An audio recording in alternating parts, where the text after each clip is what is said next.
नमस्कार दोस्तों, मैं गजेंद्र गंजीर गंजीर ट्यूटोरियल के इस ऑनलाइन ई एजुकेशन प्लेटफॉर्म पर आप सभी का स्वागत करता हूं, अभिनंदन करता हूं। आज हम लोग आगामी जो हमारे छत्तीसगढ़ में जितने भी एग्जाम होने वाले हैं उसको ध्यान में रखते हुए नेशनल करंट अफेयर के महत्वपूर्ण प्रश्नों को सॉल्व करेंगे। आप सभी को पता होगा करंट अफेयर का बहुत अच्छा खासा वेटेज होता है हमारे जितने भी एग्जाम होते हैं उसमें, तो उसी को ध्यान में रखते हुए आज हम लोग नेशनल करंट अफेयर को सॉल्व करेंगे। नेशनल करंट अफेयर के महत्वपूर्ण एमसीक्यू को आज हम लोग सॉल्व करेंगे। चलिए तो आज की इस क्लास का शुभारंभ करते हैं, बढ़ते हैं पहले प्रश्न पे। पहला प्रश्न देखो, जनवरी 2024 में भारत का पहला पूर्ण बालिका सैनिक स्कूल का उद्घाटन कहाँ किया गया है? ऑप्शन है लखनऊ उत्तर प्रदेश, दूसरा सिलीगुड़ी पश्चिम बंगाल, तीसरा वृंदावन उत्तर प्रदेश और चौथा जयपुर राजस्थान। तो जनवरी 2024 में भारत का पहला पूर्ण बालिका सैनिक स्कूल का उद्घाटन कहाँ किया गया है? इसका सही आंसर आपका वृंदावन उत्तर प्रदेश हो जाएगा। कहाँ जी? आपका वृंदावन उत्तर प्रदेश। और किसके द्वारा किया गया? तो रक्षा मंत्री श्री राजनाथ सिंह जी के द्वारा। किसके द्वारा इसका उद्घाटन किया गया? तो रक्षा मंत्री श्री राजनाथ सिंह जी के द्वारा, रक्षा मंत्री श्री राजनाथ सिंह के द्वारा इसका उद्घाटन किया गया है। इस क्वेश्चन का सही आंसर हमारा थर्ड ऑप्शन हो जाएगा। तो जनवरी 2024 में भारत का पहला पूर्ण बालिका सैनिक स्कूल का उद्घाटन कहाँ किया गया? वृंदावन उत्तर प्रदेश में। किसके द्वारा? रक्षा मंत्री राजनाथ सिंह जी के द्वारा। आगे बढ़ते हैं। जनवरी 2024 तक रामसर सूची में हाल ही में जोड़े गए 5 में से कौन सा भारतीय आर्द्रभूमि नहीं है? पहला मगधी केरे संरक्षण रिजर्व, दूसरा अंक समुद्र पक्षी संरक्षण रिजर्व, तीसरा पुलिकट झील और चौथा अघनासिनी मुहाना। बताना है जनवरी 2024 तक रामसर सूची में हाल ही में जोड़े गए 5 में से कौन सा भारतीय आर्द्रभूमि नहीं है? तो देखो, मगधी केरे संरक्षण रिजर्व जो कि कर्नाटक में, इसको तो जोड़ा गया है। अंक समुद्र पक्षी रिजर्व ये भी आपका कर्नाटक में, इसको भी जोड़ा गया है। अघनासिनी मुहाना ये भी कर्नाटक में, इसको जोड़ा गया है। लेकिन जो पुलिकट झील है इसको आपका रामसर सूची में नहीं जोड़ा गया है। तो यही हमारा क्या हो जाएगा? आंसर हो जाएगा। यही हमारा क्या होगा जी? आंसर हो जाएगा। ठीक है, तो जनवरी 2024 तक रामसर सूची में हाल ही में जोड़े गए 5 में से कौन सा भारतीय आर्द्रभूमि नहीं है? इसका सही आंसर पुलिकट, जबकि ये तीनों आपका कहाँ है? तीनों आपका कर्नाटक में है और इसको जोड़ा गया है। और 2 आपका तमिलनाडु में है जी, है ना। ये 3 हो गया, मगधी केरे संरक्षण रिजर्व 1, अंग समुद्र पक्षी संरक्षण रिजर्व 2 और अघनासिनी मुहाना 3। और तमिलनाडु में आपका 2 स्थल है। तमिलनाडु में 2 स्थल कौन कौन से हैं? करैवट्टी, है ना, या करैवट्टी पक्षी अभ्यारण्य। करैवट्टी पक्षी अभ्यारण्य हो जाएगा एक तो तमिलनाडु में, ठीक है, करैवट्टी पक्षी अभ्यारण्य। एक और है तमिलनाडु में, याद रखना है आपका, लॉन्गवुड सोला रिजर्व 1, ठीक है, लॉन्गवुड सोला रिजर्व 1, सोला रिजर्व 1, ये दोनों तमिलनाडु में, इनको भी रामसर सूची में शामिल किया गया हाल ही में। तो मगधी केरे संरक्षण रिजर्व जो कि कर्नाटक में है, अंग समुद्र पक्षी संरक्षण रिजर्व ये भी कर्नाटक में है, अघनासिनी मुहाना ये भी कर्नाटक में है, इनको तीनों को जोड़ा गया है। और तमिलनाडु में है करैवट्टी पक्षी अभ्यारण्य और आपका लॉन्गवुड सोला रिजर्व 1, इसको भी आपको जोड़ा गया है। क्वेश्चन बनेगा जी, सीधा क्वेश्चन बन सकता है कि अंग समुद्र पक्षी संरक्षण रिजर्व कहाँ है, मगधी केरे संरक्षण रिजर्व कहाँ है, अघनासिनी मुहाना कहाँ है, क्योंकि इसको रामसर सूची में जोड़ा गया है। तो एग्जाम के दृष्टिकोण से इंपॉर्टेंट हो जाता है। तो पहला, दूसरा और चौथा ये तीनों कर्नाटक में, इन तीनों को जोड़ा गया है। साथ ही साथ तमिलनाडु के 2 स्थल करैवट्टी पक्षी अभ्यारण्य और लॉन्गवुड सोला रिजर्व 1, इन दोनों को आपका रामसर सूची में हाल ही में शामिल किया गया है। आगे बढ़ते हैं। रामलला का प्राण प्रतिष्ठा समारोह कहाँ हुआ? वाराणसी में, मथुरा में, अयोध्या में, हरिद्वार में? तो रामलला का प्राण प्रतिष्ठा समारोह कहाँ हुआ है जी? आपका अयोध्या में। प्रधानमंत्री नरेंद्र मोदी की मौजूदगी में रामलला का प्राण प्रतिष्ठा समारोह संपन्न हुआ था। आगे बढ़ते हैं। गणतंत्र दिवस परेड 2024 की उल्लेखनीय विशेषता क्या है? पहला, विदेशी सैनिकों का समावेश, दूसरा, जीवित परमवीर चक्र पुरस्कार विजेताओं की भागीदारी, तीसरा, सभी महिला त्रिसेवा दल और चौथा, भारतीय वायुसेना द्वारा विशेष फ्लाई पास्ट। बताना है गणतंत्र दिवस परेड 2024 की उल्लेखनीय विशेषता क्या है? इसका सही आंसर हो जाएगा आपका सभी महिला त्रिसेवा दल। ठीक है, तो सभी महिला त्रिसेवा दल गणतंत्र दिवस परेड 2024 की विशेषता है, याद रखना है। पहली बार गणतंत्र दिवस परेड में सभी महिलाओं की त्रिसेवा टुकड़ी ने हिस्सा लिया था, ये आपको याद रखने हैं। आगे बढ़ते हैं। भारत के किस राज्य में पहली बार दुर्लभ तिब्बती भूरा भालू देखे जाने की आधिकारिक पुष्टि हुई है? सिक्किम में, अरुणाचल प्रदेश में, हिमाचल प्रदेश में, उत्तराखंड में? इसका सही आंसर क्या हो जाएगा आपका? सिक्किम में। ठीक है, इसे लुप्त प्राय प्रजाति में संरक्षित प्रजाति के रूप में सूचीबद्ध किया गया है। किसको? आपका दुर्लभ तिब्बती भालू को। और इसको देखे जाने की पुष्टि कहाँ हुई है हाल ही में? तो आपका सिक्किम में हुआ है, आपको याद रखना है। आगे बढ़ते हैं।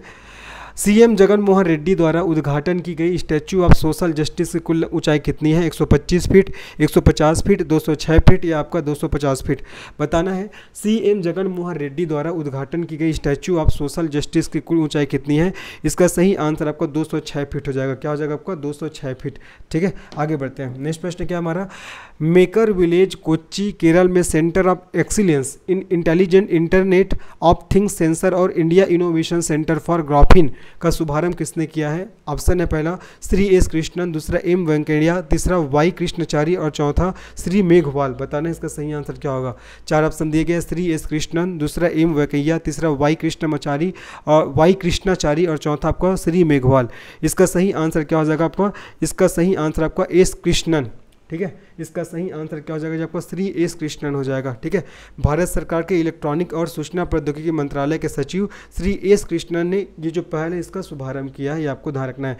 और एस कृष्णन के बारे में ध्यान रखना है, ये आपका भारत सरकार के इलेक्ट्रॉनिक और सूचना प्रौद्योगिकी मंत्रालय के सचिव है। ठीक है, इसका सही आंसर आपका श्री एस कृष्णन हो जाएगा। आगे बढ़ते हैं। मुंबई ट्रांस हार्बर लिंक, जिसे अटल सेतु के नाम से भी जाना जाता है, उसका उद्घाटन किस शहर में किया जाएगा? कोलकाता में, चेन्नई में, नई दिल्ली में या मुंबई में? सीधा नाम तो समझ में आ रहा है, मुंबई ट्रांस हार्बर लिंक, जिसे अटल सेतु के नाम से जाना जाता है, इसका उद्घाटन किस शहर में किया जाएगा? आपको मुंबई में। ठीक है, और ये आपका 22 किलोमीटर लंबी मुंबई ट्रांस हार्बर लिंक है, जो मुंबई में सेवरी को रायगढ़ जिले के नाहवा सेवा से, है ना। मैंने क्या बोला कि ये आपका जो मुंबई ट्रांस हार्बर लिंक है, ये आपका 22 किलोमीटर लंबी हार्बर लिंक है, जो मुंबई में सेवरी को रायगढ़ जिले के नाहवा सेवा से जोड़ती है। ठीक है, रायगढ़ जिले के नाहवा सेवा से आपका जोड़ती है, ये आपको याद रखना है। आगे बढ़ते हैं। सिमलीपाल काई चटनी, जिसे जनवरी 2024 में भौगोलिक संकेत जीआई टैग प्रदान हुआ है, किस भारतीय राज्य से संबंधित है? अरुणाचल प्रदेश, नागालैंड, ओडिशा या मिजोरम? सिंपल सा क्वेश्चन है, इसका सही आंसर आपका ओडिशा हो जाएगा। और ये जो चटनी है वो काई से बनाई जाती है, जो उड़ीसा के मयूरभंज और क्योंझर जिलों में पाई जाने वाली एक स्वदेशी सामग्री है। ठीक है, तो सिमलीपाल काई चटनी, जिसे जनवरी 2024 में भौगोलिक संकेत जीआई टैग प्राप्त हुआ है, किस भारतीय राज्य से संबंधित है? इसका सही आंसर आपका उड़ीसा हो जाएगा। गुजरात के द्वारका में भारत के सबसे लंबे केबल स्टे पुल का उद्घाटन किसने किया? क्वेश्चन है, गुजरात के द्वारका में भारत के सबसे लंबे केबल स्टे पुल का उद्घाटन किसने किया? नरेंद्र मोदी ने, नितिन गडकरी ने, भूपेंद्र भाई पटेल ने या आचार्य देवव्रत ने? इसका सही आंसर सीधी सी बात है, आप लोगों ने न्यूज़ में पढ़ा भी होगा, इसका सही आंसर आपका नरेंद्र मोदी हो जाएगा। तो प्रधानमंत्री ने गुजरात के पहले अखिल भारतीय आयुर्विज्ञान संस्थान एम्स का भी उद्घाटन किया है। साथ ही साथ उन्होंने आपका गुजरात के द्वारका में भारत के सबसे लंबे केबल स्टे पुल का भी क्या है? उद्घाटन किया है। ठीक है, तो नरेंद्र मोदी ने ध्यान रखना है, ये आपका इसका सही आंसर हो जाएगा। और इसके साथ साथ ही ध्यान रखना है कि नरेंद्र मोदी जी ने गुजरात के पहले अखिल भारतीय आयुर्विज्ञान संस्थान एम्स का भी उद्घाटन किया। साथ ही साथ उन्होंने भारत के सबसे लंबे केबल स्टे पुल का भी उद्घाटन किया है गुजरात में। दोनों चीज़ को आपको ध्यान रखना है। SECI ने भारत की सबसे बड़ी सौर बैटरी परियोजना का अनावरण किया, जो फरवरी 2024 तक किसमें नवीकरणीय ऊर्जा नवाचार में अग्रणी होगी? राजस्थान में, हरियाणा में, उत्तर प्रदेश में, आपका छत्तीसगढ़ में? सबसे पहले तो SECI का फुल फॉर्म हो जाएगा सौर ऊर्जा निगम लिमिटेड। क्या हो जाएगा? सौर ऊर्जा निगम लिमिटेड हो जाएगा। ठीक है, तो सौर ऊर्जा निगम लिमिटेड ने भारत की सबसे बड़ी सौर बैटरी परियोजना का अनावरण किया, जो फरवरी 2024 तक कहाँ नवीकरणीय ऊर्जा नवाचार में अग्रणी होगी? तो इसका सही आंसर हो जाएगा आपका छत्तीसगढ़ में। कहाँ? हमारे राज्य छत्तीसगढ़ में। ये आपको ध्यान रखना है, इंपॉर्टेंट क्वेश्चन है आगामी एग्जाम के लिए। आगे बढ़ते हैं। सालार जंग संग्रहालय हैदराबाद में देश के डिजिटल राष्ट्रीय पुरालेख संग्रहालय की आधारशिला किसने रखी थी? निर्मला सीतारमण ने, जी किशन रेड्डी जी ने, या नरेंद्र मोदी ने, या आपका सर्बानंद सोनोवाल ने?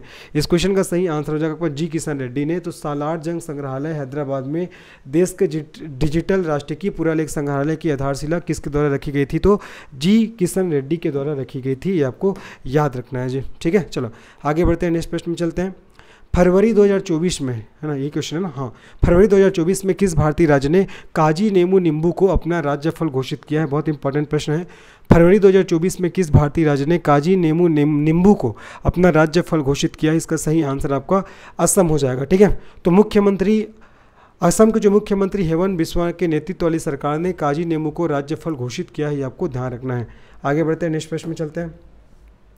उधमपुर श्रीनगर बारामूला रेल लिंक पर देश की सबसे लंबी परिवहन सुरंग का उद्घाटन किसने किया? और कश्मीर घाटी की पहली विद्युतीकरण ट्रेनों को हरी झंडी किसने दिखाई? पूर्व राष्ट्रपति रामनाथ कोविंद, दूसरा प्रधानमंत्री नरेंद्र मोदी, तीसरा केंद्रीय रेल मंत्री अश्विनी वैष्णव और चौथा जम्मू कश्मीर के उपराज्यपाल मनोज सिन्हा। इस क्वेश्चन का सही आंसर क्या हो जाएगा? प्रधानमंत्री नरेंद्र मोदी जी ने। ठीक है, तो उधमपुर श्रीनगर बारामूला रेल लिंक पर देश की सबसे लंबी परिवहन सुरंग का उद्घाटन प्रधानमंत्री नरेंद्र मोदी के द्वारा किया गया और कश्मीर घाटी की पहली विद्युतीकृत ट्रेनों को भी इसने इसी के द्वारा अर्थात प्रधानमंत्री नरेंद्र मोदी जी के द्वारा हरी झंडी दिखाया गया। ये आपको ध्यान रखना है। ठीक है, आगे बढ़ते हैं, नेक्स्ट प्रश्न में चलते हैं। हमारा नेक्स्ट प्रश्न क्या देखते हैं? नेक्स्ट प्रश्न देखिए, युवा मतदाताओं ने, ये क्वेश्चन है ना, ये तो हो गया था, ये क्वेश्चन है, राष्ट्रपति द्रौपदी मुर्मू द्वारा उद्घाटन किए जा रहे पर्पल फेस्ट का उद्देश्य क्या है? भारत के पारंपरिक त्योहारों को मनाना, पर्यावरण संरक्षण की पहल को बढ़ावा देना, विकलांग व्यक्तियों को सशक्त बनाना या स्वदेशी कला और संस्कृति का प्रदर्शन करना। तो राष्ट्रपति द्रौपदी मुर्मू द्वारा उद्घाटन किए जा रहे पर्पल फेस्ट का उद्देश्य क्या है?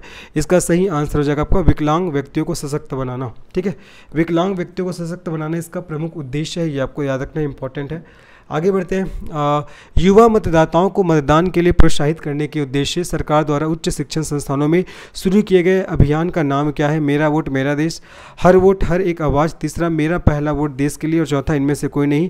इसका सही आंसर हो जाएगा आपका मेरा पहला वोट देश के लिए। ठीक है, तो युवा मतदाताओं को मतदान के लिए प्रोत्साहित करने के उद्देश्य से सरकार द्वारा उच्च शिक्षण संस्थाओं में शुरू किए गए अभियान का नाम क्या है? तो मेरा पहला वोट देश के लिए।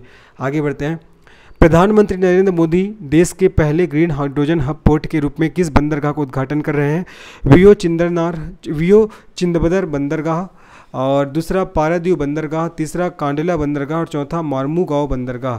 4 ऑप्शन दिए गए हैं। वीओ चिदम्बरनार बंदरगाह है ना, ये आपका चिदम्बरनार है, वीओ चिदम्बरनार बंदरगाह, दूसरा पारादीव बंदरगाह, तीसरा कांडला बंदरगाह और चौथा मार्मुगांव बंदरगाह। बताना है प्रधानमंत्री नरेंद्र मोदी देश के पहले ग्रीन हाइड्रोजन हब पोर्ट के रूप में किस बंदरगाह का उद्घाटन कर रहे हैं? इसका सही आंसर हो जाएगा जी आपका, इसका सही आंसर क्या हो जाएगा आपको बताना है? वीओ चिदम्बरनार बंदरगाह। ठीक है, इसका सही आंसर होगा आपका वीओ चिदम्बरनार बंदरगाह, इसका सही आंसर हो जाएगा, ये आपको अच्छे से याद रखना है। चलो आगे बढ़ते हैं।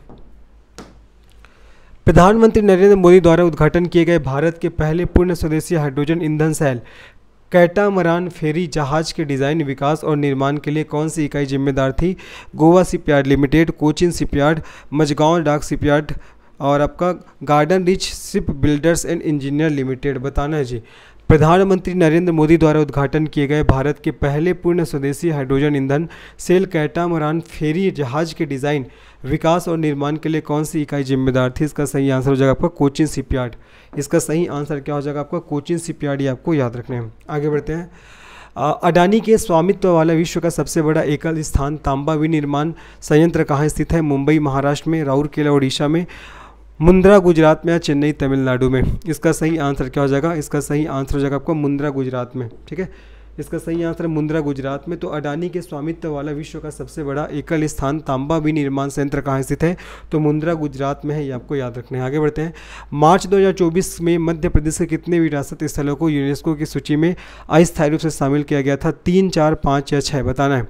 इसका सही आंसर क्या हो जाएगा? इसका सही आंसर हो जाएगा आपका 6 स्थलों को। ठीक है, तो याद रखेंगे जी आपका मार्च 2024 में मध्य प्रदेश के 6 स्थलों को यूनेस्को की सूची में अस्थायी रूप से शामिल किया गया था।